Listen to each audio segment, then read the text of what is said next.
is soda. Ruby boys, they know us. All fast money, no slow us. What is going on, Brawadis Squad? Brandon here, aka Brawadis, and this is the Brawadis NBA show. A lot of you guys are familiar with it, but at the same time, a lot of my subscribers don't enjoy watching it. But I'm gonna do it because this is what I love to do.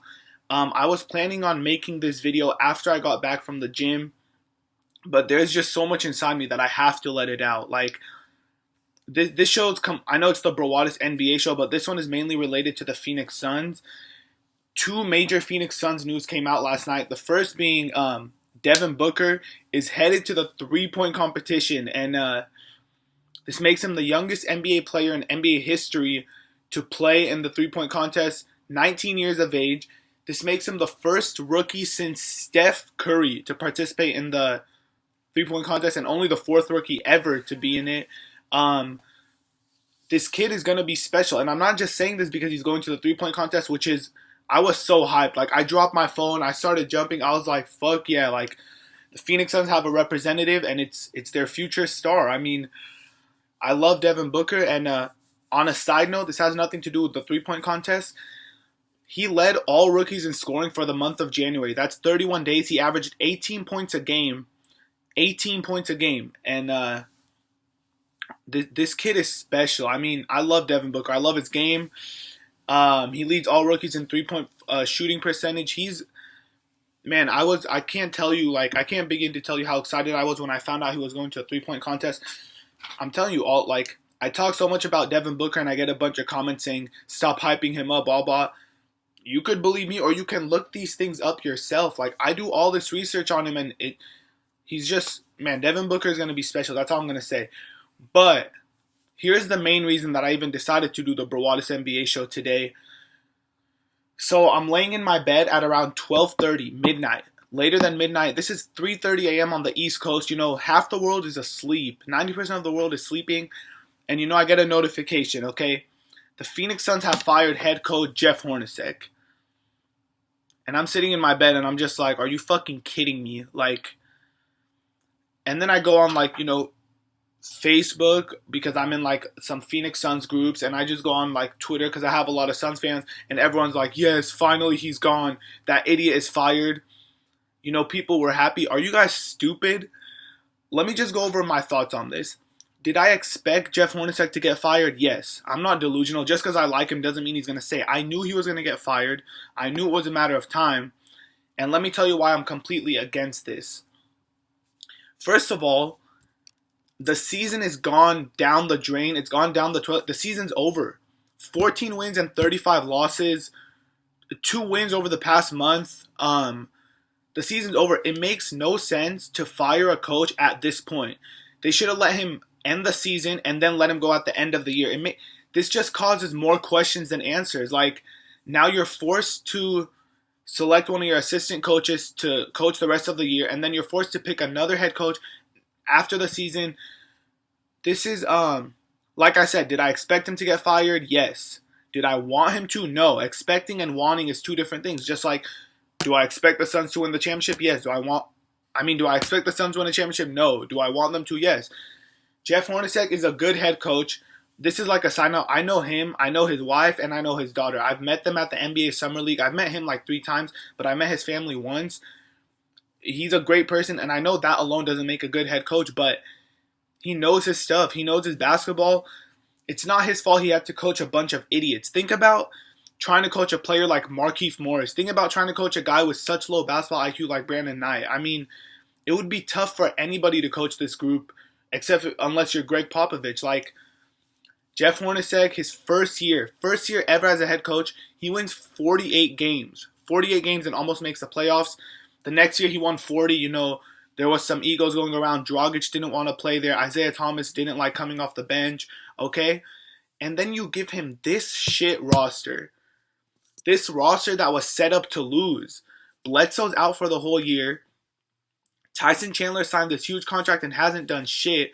Markieff Morris is throwing towels, literally. I'm not making like some sort of metaphor. He's throwing towels literally at the head coach's face. And, let's fire the head coach.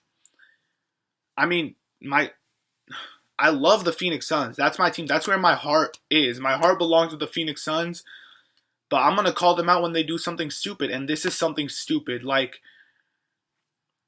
Jeff Hornacek is a good coach. I can't wait till he coaches another team and makes the playoffs. I can't wait till possibly he ends up winning a championship one day.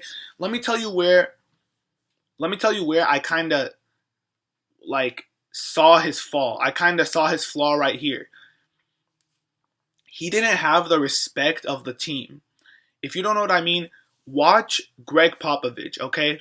He'll look at his players and they'll be like, oh shit, I did something wrong, I need to fix up. Jeff Hornacek was kind of laid back, he's just like standing there, like giving second chances, all that. But, okay, so that's a fault because you got to be tough as a head coach.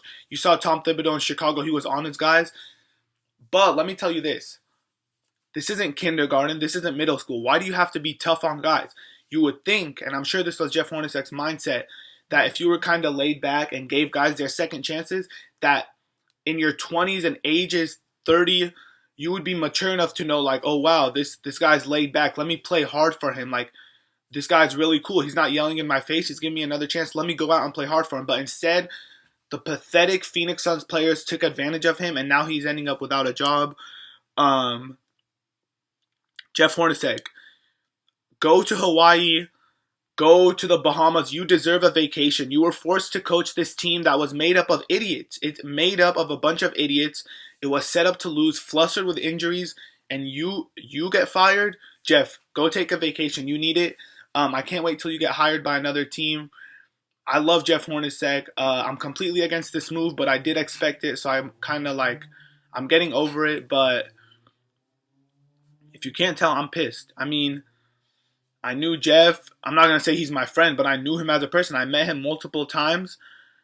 If only Jeff Hornacek had players that played like him. If you remember, he used to play for the Suns a while back. He played with so much heart. He played with so much hustle. He was a good player. If only he had players that played like him. After the season, I read that the Suns are going to go after Mark Jackson, Tom Thibodeau, Kevin McHale, Luke Walton. I just read today that the Phoenix Suns want to make Steve Nash their head coach.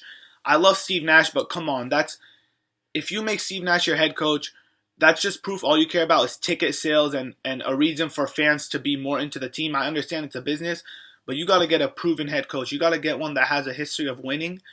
Look what Mark Jackson did. He turned the Warriors around in 1 year. Look at Kevin McHale. He's a great coach. I just don't know what the Phoenix Disasters are going to be doing. Yeah, I'm calling them, they're not the Phoenix Suns. This year, they are the Phoenix Disasters. The one bright spot, Devin Booker. Proud of him. Congrats to my boy, D Book out of Kentucky. One last little segment, just so this isn't all Suns news.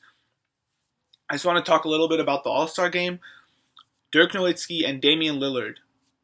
Snubs. They both deserve... I mean, okay, Damian Lillard for sure, he was a snub. He deserved to be an All-Star. I'm not knocking Anthony Davis, but he's been injured half the year, and his team is at the bottom of the conference. But then again, he's a great player. LaMarcus Aldridge, though, like, I understand the Spurs are doing great, but they got Kawhi in the game. LaMarcus, I don't know, he's previously, yeah, he's a hell of a player, a hell of an All-Star. I don't know about this year, though. Dirk, Dallas is 6th seed in the West, and they got 0 All-Stars, so I think they deserved one. But yeah, Damian Lillard has led this Portland team that completely tore it down. They're like 1 or 2 games out of the playoffs, so I think he deserves to be in it. In the East, I'm not sure. I mean, I think Jimmy Butler should have started, but it's Dwayne Wade. You can't complain about that. Wade has deserved it.